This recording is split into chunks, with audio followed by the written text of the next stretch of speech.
মৃত বাবা মা বা আত্মীয় স্বজনের কবরে সওয়াব পাঠাতে 6টি আমল করবেন। তাদের আমলে যদি ঘাটতিও থাকে তাও আল্লাহ রাব্বুল আলামিন ঘাটতি পূরণ করে দিবেন। তাদের জন্য সবসময় কান্নাকাটি না করে এই 6টা আমল করার চেষ্টা করেন, তাহলে তারা কিছু না কিছু উপকৃত হবে এটার মাধ্যমে।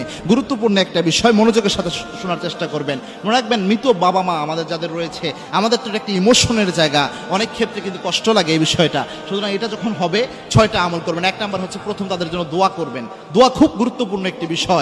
এই দোয়া এটা কিন্তু খুব বেশি কবুল হয়ে যায়, এবং সন্তানের দোয়া আরো বেশি কবুল হয়ে যায়। এই দোয়া একদম মারাত্মক বিষয়, যে দোয়া যদি দোয়ার মতো করা যায় তাকদীর পর্যন্ত পরিবর্তন হয়ে যায় এই দোয়ার বরকতে।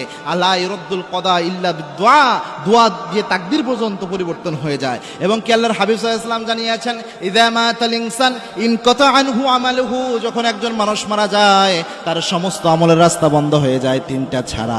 1 নাম্বার হচ্ছে, যদি কোনো সন্তান সে রেখে যায়